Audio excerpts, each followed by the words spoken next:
എല്ലാവർക്കും നമസ്കാരം. ഇന്ന് നമ്മളൊരു നാടൻ വിഭവമായ പുളിശ്ശേരിയാണ് ഉണ്ടാക്കാൻ പോകുന്നത്. ഇതിനെ മോരുകറി എന്നും ചില സ്ഥലങ്ങളിൽ പറയാറുണ്ട്. എല്ലാവർക്കും പരിചയമുള്ളതും ഏറെ എളുപ്പത്തിലുള്ളതുമായ ഒരു രുചികരമായ വിഭവമാണ് പുളിശ്ശേരി. ഇത് എങ്ങനെ ഉണ്ടാക്കാമെന്ന് നമുക്ക് നോക്കാം. ഞാനിവിടെ 250 മില്ലി അഥവാ 1 കപ്പ് തൈരാണ് എടുത്തിരിക്കുന്നത്. അപ്പോൾ ഈ 1 കപ്പ് തൈരിന് വേണ്ടിയിട്ടുള്ള ഇൻഗ്രീഡിയൻസ് ആണ് അരയ്ക്കാനായി എടുത്തിട്ടുള്ളത്.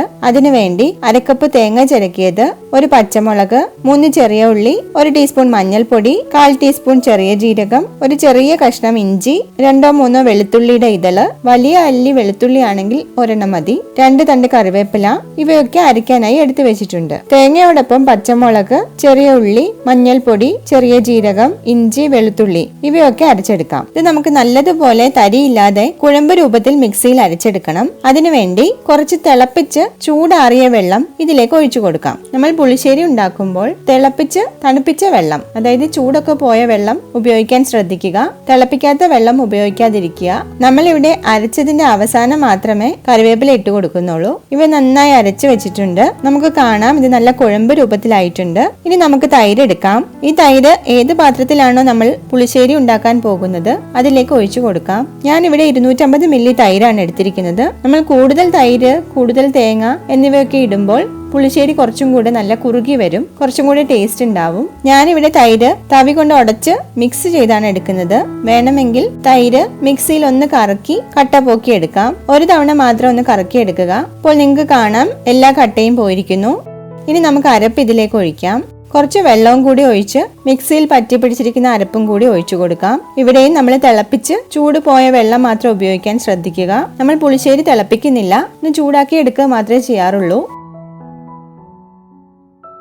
ഇനി 1/4 ടീസ്പൂൺ ഉലുവപ്പൊടി ഇതിലേക്ക് ഇട്ട് കൊടുക്കാം.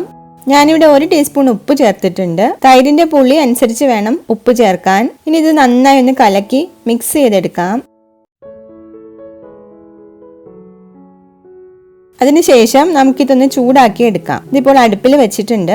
അടുപ്പിലിരിക്കുന്ന സമയത്തെല്ലാം നമ്മൾ ഇതൊന്ന് മിക്സ് ചെയ്ത് കൊടുക്കണം. ഇതൊന്ന് ചൂടായാൽ മതി. തിളക്കുകയാണെങ്കിൽ ഇതിന്റെ ടേസ്റ്റ് പോയി പോവും. ചൂടാവുമ്പോൾ നമുക്ക് ചെറിയ പുക മുകളിലേക്ക് വന്ന് തുടങ്ങുന്നത് കാണാം. ഇപ്പോൾ ചൂടായി തുടങ്ങിയിട്ടുണ്ട്.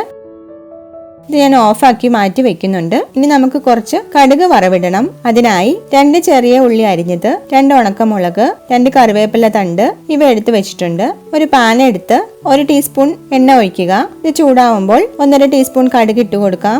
കടുക് പൊട്ടി തുടങ്ങിയിട്ടുണ്ട്. നമുക്ക് ചെറിയ ഉള്ളി മൂപ്പിച്ചെടുക്കാം.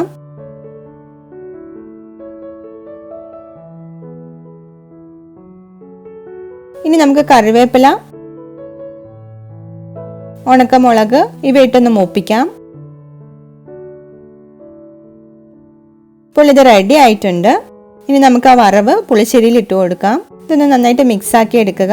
ഉപ്പ് പാകത്തിനാണോ എന്ന് നോക്കുക. ശേഷം നമുക്ക് അടച്ചു വെക്കാം. ഇപ്പോൾ നമ്മുടെ രുചികരമായ പുളിശ്ശേരി റെഡി ആയിട്ടുണ്ട്. ഇത്രയ്ക്ക് എളുപ്പത്തിലും ടേസ്റ്റിലും ചോറിന് വേറൊരു കറി എന്തായാലും ഉണ്ടാവില്ല. എല്ലാവരും ഒന്ന് ട്രൈ ചെയ്ത് നോക്കുക. Thank you for watching.